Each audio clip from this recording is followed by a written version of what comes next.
recently, my 5-year-old son and I moved into a new apartment. No, we did not buy it, because nowadays it is extremely difficult, and often even impossible, for an ordinary person to buy an apartment just like that. I found a normal place to live, and no, you will not hear now what is found in all such stories. The price was quite high, but there were no other at least slightly similar options at all. I was looking for an apartment, so that it would be convenient for my child to get to school and for me to work. We used to live with my ex-husband in his apartment, but this scoundrel left me with a child, and he chose a young student who clings to him for money, and not only money. And what about me?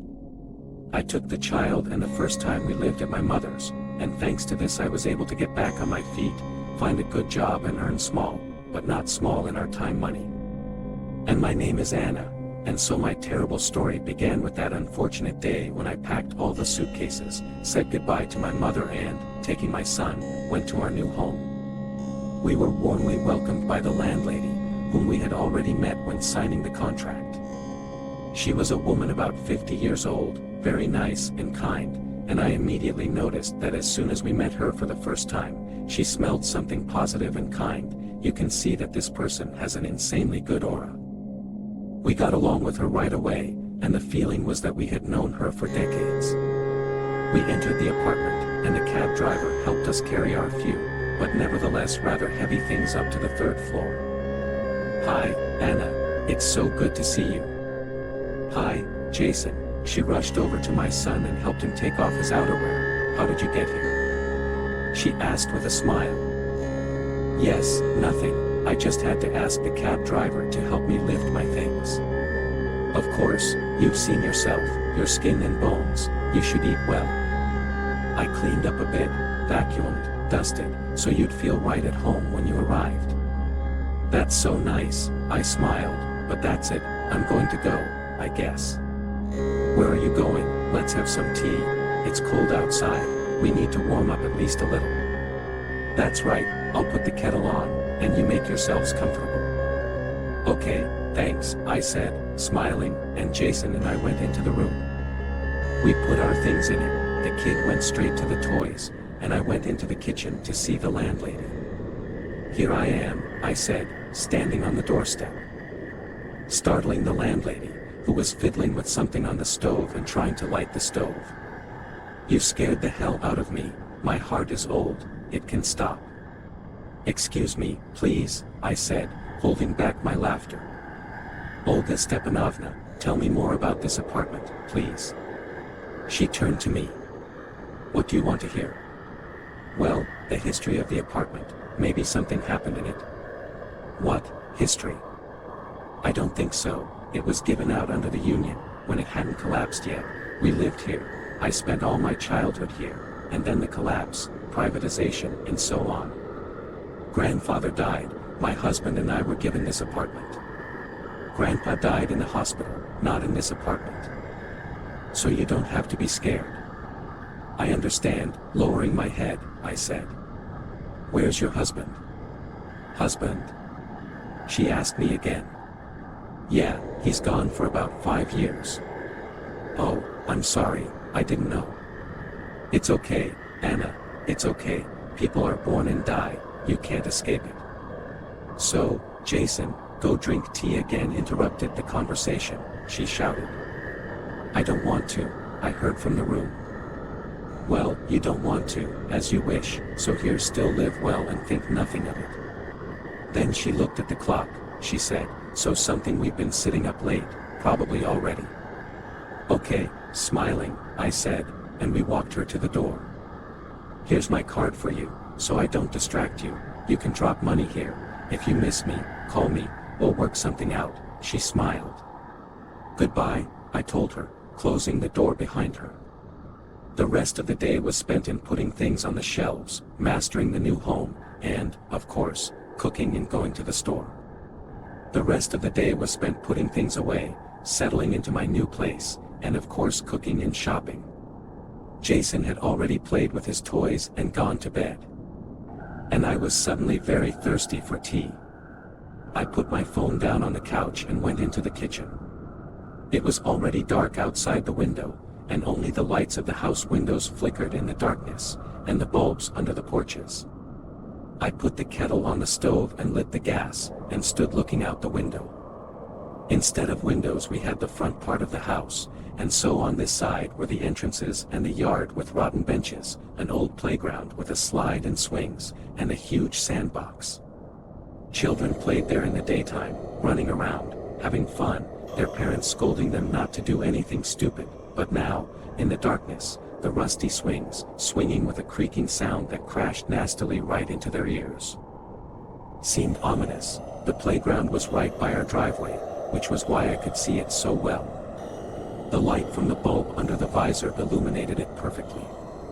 The whistle of the kettle distracted me from my thoughts, and I turned it off quickly, so as not to wake Jason inadvertently, made myself some tea, and went into my room, turning off the light in the kitchen. The only thing that got me out of it was a creaking sound from the yard. I turned my head toward the window. I immediately realized that it was the squeak of the swing and where it was coming from. The swings creaked as if someone had been riding on them. It had not been oiled for a long time, so I knew what the sound was. I heard it today when I was walking up to the house. I thought maybe the weather had changed outside this evening. Of course, it had been overcast all day. It was quite possible that the wind had picked up and was rocking the swing. I calmed myself down and went on with my business. But when the creaking continued for almost half an hour, I got tired of it. I got up, opened the balcony, and to my surprise, there was no wind at all. Strange, then, where was that annoying creaking coming from? I looked outside. The swings weren't moving, and it was as if there was no creaking at all. Strange, very strange. Maybe the youngsters are pranking, running around and dragging people. So it was already the first hour of the night, though it's not much. This time has long ceased to be late for children and teenagers. Spitting it all out, I went to my room, made my bed, and went to take a shower. But as soon as I stepped out into the hallway, the creaking sounded again. Well, I think, get caught, cheeky kids. I threw on my jacket and ran to the entrance. Maybe they heard the window opening last time and ran away. Now I'm going down to the first floor to catch those impertinent kids. But when I got down there was no one there again. What is this nonsense? I asked myself. I turned around and raised my head up the stairs again, and before I reached my floor, I heard a creak again. Oh God, he annoyed me like a fucking mosquito that flew into my room at night. I went downstairs again, peering out from behind the door, and this time I could already see the swing. There was someone there. So, I got it into my head that there were underdeveloped babies. I walked proudly out of the doorway, and before I could open my mouth, I was all stiff. There, amongst the crusts, stood a huge one. At first I thought it was just a tall man, maybe. But when I looked closer, my God, we have a slide of 2.5 meters there, and the person standing behind it was a head taller. I didn't see any clothes on him, I didn't see any shoes. It was a gray blur with arms and legs, a blur that made me shiver, that made every hair on my body stand up. But that was half the trouble, but when it started moving, it startled and frightened me to the point where I collapsed to the floor, unconscious. But no, I was still holding on, standing outside the front door. I watched the whole thing out there on the playground. He didn't see me, he didn't notice me. A crazy interest flared up in me, to see what it was and what he was doing there. His movements alone made me uncomfortable. Every second I spent here made me want to go home more and more. He was walking around the playground, pacing back and forth on the swings, which was the sound that made me come out here. Still, I decided it would be better to watch him from the balcony of my apartment or through the window. I slowly walked up the steps to my apartment and opened the door. I look out on the landing and he's still there. I take out my phone to take a video of him. That's when it all went wrong. I turned on the camera. Not only do I see it in real life, but it doesn't show up on the camera. A lump formed in my throat and I had trouble breathing. But the biggest mistake I made was that I pressed the button and the flash on my phone went off. That's what caught his attention. I froze like a statue, hoping he didn't see me. But I was wrong. I caught a glimpse of him turning his head, and his gaze seemed to crawl right into my soul. I felt sick, as if my legs were failing. I fell to the floor, but I could hear him coming over here pretty well. Then silence. I raised my head. It stood a meter away from the door, its head moved back and forth, left and right in such quick jerks, and in a flash it grabbed my child. He squealed, and I rushed after him, but not in time.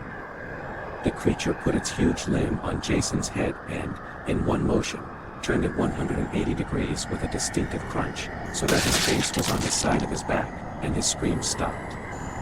Jason's corpse fell to the floor, and I was hysterical. I fell after him, screaming, beating my hands on the floor. And she stood there, admiring my agony.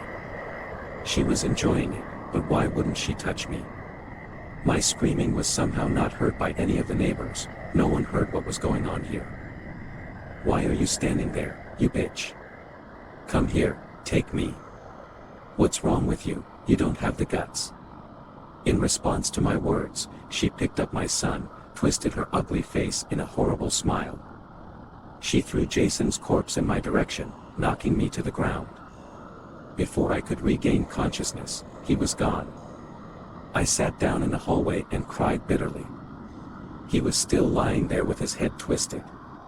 The majesty of it stared right back at me. It was beginning to get light. In all this time, my mind has started to go really crazy. I see him everywhere, that creature that leads by the hand from my son somewhere far away. And evil always takes the souls of the innocent, right? Why should us grown men? 2. The sun has already risen on the horizon. I wrote everything here. Mom, I'm sorry, I hope you read it. I'm going to throw the notebook out the window, and don't forget to open the gas. I don't want to live in this world anymore.